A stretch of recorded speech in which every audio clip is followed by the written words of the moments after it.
জি, নির্বাচন সংস্কার নিয়ে আমরা বেশি ব্যস্ত থাকছি সবাই। সেই জায়গায় আমাদের সামাজিক যেসব সমস্যা, প্রতিদিনকার সমস্যা, সেদিকে আমাদের নজর কম কেন? অনেক রায়। প্রথমত বিষয় হলো যেই কথাগুলো ম্যাডাম বললেন, এগুলো ম্যাক্সিমামই একদমই সত্যি কথা। আমাদের প্রথমত হলো, আমি যেটা বুঝি যে আপনি যখন একটা বৃত্ত আঁকবেন, বৃত্ত কত বড়ই হোক, সেটা সবচেয়ে গুরুত্ব হলো আপনি সেন্টারটা ঠিকমতো ধরতে পারছেন কিনা। আপনি যদি সেন্টার ঠিকমতো না ধরতে পারেন, আপনার বৃত্তটা বৃত্ত হবে না, ওটা ছোট বৃত্ত হোক আর বড় বৃত্ত হোক। সো আমি যদি ধরি যে বাংলাদেশের যে শাসন ক্ষমতা, বাংলাদেশ স্টেটের যে পাওয়ার সংবিধানে, সেটা কিন্তু ওই বৃত্তর সেন্টার। এবং বাংলাদেশে 54 বছরের এতগুলো সমস্যার মূল সমস্যাটাই হলো আমাদের ওই সেন্টারটা ঠিক হয় নাই। আমাদের ওই পার্লামেন্ট হয়ে উঠতে পারে নাই। পার্লামেন্টে আপনি নারীর অধিকারের কথা বলবেন, এত বছর ধরে 30টা সিট দেওয়া আছে, 30টা না 50টা জানি সিট আছে। ওই সিট কিভাবে বরাদ্দ হয়? ওই নেতার বউ, ওই নেতার ছেলে মেয়ে, বা ওইখানে এনারে দিতে হবে। হ্যাঁ, সংরক্ষিত। আমরা শুনছি বিক্রি হয় এইসব পোস্ট, এমপি পোস্টগুলো বিক্রি হয়। তো নারীর ক্ষমতায়ন বইলা ওই শাসন ব্যবস্থার মধ্যে যা রাখা হয়েছে, সেটাও কিন্তু এক প্রকার দুর্বলতার সামিল। এখন আমরা কি প্রপোজাল দিতেছি? আমরা বলতেছি নারী আসন থাকতে হবে 100, এবং এই 100 ক্যান্ডিডেটকে জিতে আসতে হবে। এইটা হলো নারীর ক্ষমতায়ন।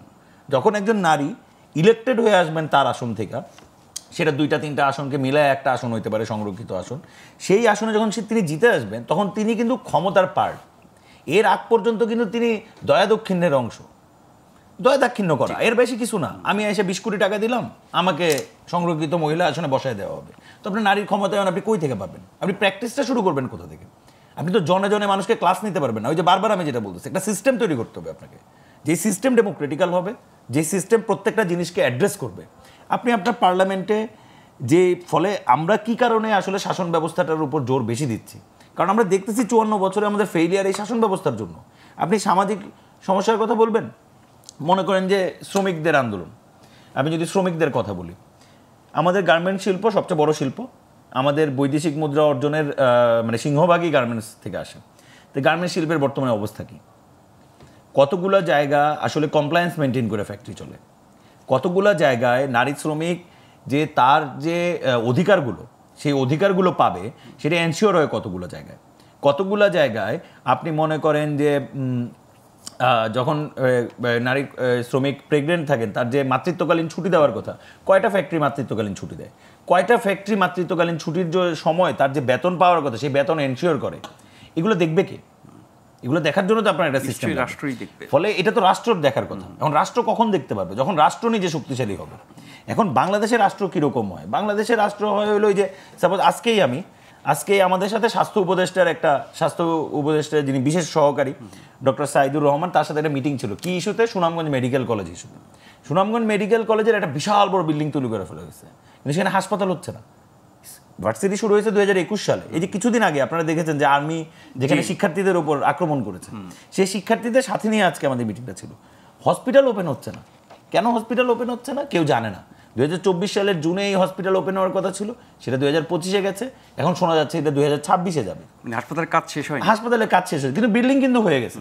তো বাংলাদেশে এরকম অসংখ্য জায়গায় জিনিসপত্র তৈরি করা ফেলা হয়েছে শুধুমাত্র দুর্নীতি করার জন্য, যে একটা যদি বিল্ডিং তোলা যায়, এর জন্য টাকা বরাদ্দ হবে, আমরা বিল্ডিং তুলবো, কিন্তু কিভাবে প্ল্যান্ড হবে, একটা হসপিটাল কিভাবে এখানে গড়ে উঠবে, সেটা কিন্তু কোনো ব্যবস্থা নাই।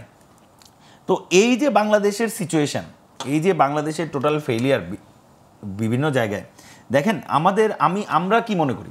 আমরা মনে করি বাংলাদেশের সবচেয়ে বড় ফেইলিয়ার হলো আমাদের অর্থনৈতিক অবস্থা।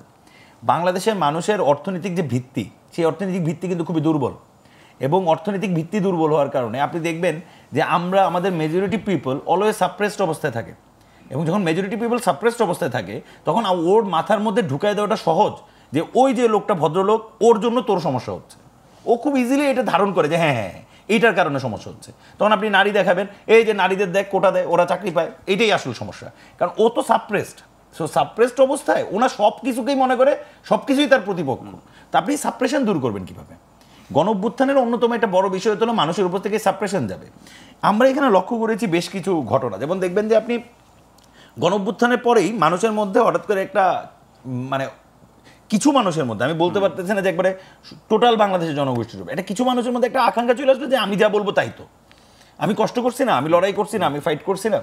তো দেখেন সেই সময়টাও কিন্তু পার করা গেছে, পার করে একটা অবস্থায় আসা গেছে।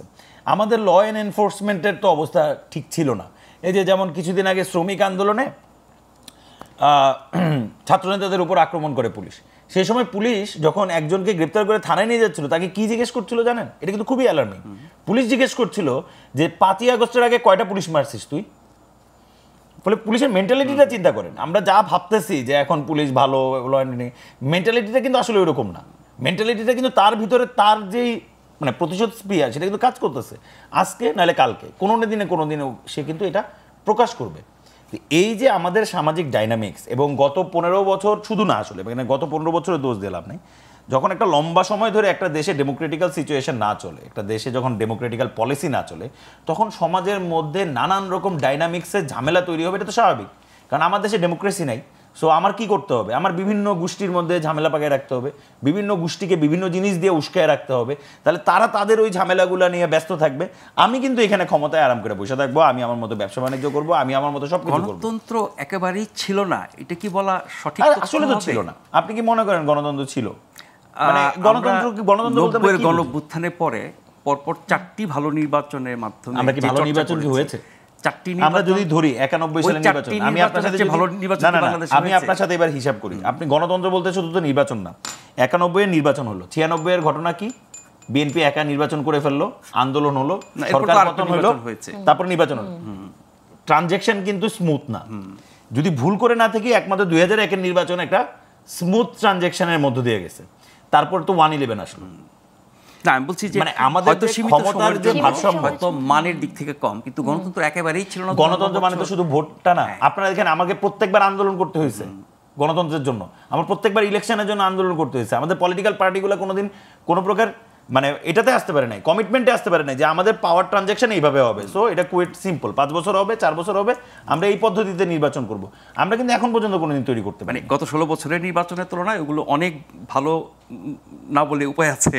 গত 16 বছরের মানে ওই আর কি, মানে আপনার তো ডে বাই ডে আপনি আপনার ফল ডাউন হবে, মানে আপনি মানে যতক্ষণ না সিস্টেম ডেভেলপ করবেন আপনি ফলেনই হবেন, আরো নিচে নামতে থাকবে আপনার। যখন ধরেন এই 54 বছর আসলে কিছুই হয়নি বলা হয়, তখন যাদের যা কিছু অর্জন সেগুলোকে যেন একরকম অস্বীকার করা, এরকম একটা ব্যাপার। না, এখন মনে করেন অর্জন হিসেবে আপনি যদি দেখেন 96 সালে বিএনপি কথা বলেন, বিএনপি প্রথম নির্বাচনটা কে করেছে? 96 বিএনপি তো করেছে, বিএনপি সরকারই তো করেছে। সেটি তো একটা আন্দোলনের প্রেক্ষিতে তত্ত্বাবধায়ক সরকার ব্যবস্থা করেছেন তো তিনি, একটি নির্বাচন করেছেন তো তিনি। তাহলে আমার কথা হলো, এই যে পলিটিক্যাল পার্টিগুলো এত এত বড় বড় আলাপ করে, ম্যাডামদেরও উচিত এই বিষয়গুলো নিয়ে আলাপ করা। যে 90-র পরে যে অভ্যুত্থানের মানে 90-এর অভ্যুত্থানের পরে 3 দলীয় তো একটা রূপরেখা হয়েছে। বাংলাদেশের মানুষ যে পুরাতন রাজনৈতিক দলগুলোর উপর ভরসা করবে, কিসের উপর ভরসা করবে? 3 দলীয় সেই রূপরেখা কোথায়? এটা কাগজের টুকরার মতো হয়তো বা কোনো ডাস্টবিনে পড়ে আছে, কিছু কোনো সিস্টেমই তো তৈরি করা হয়নি।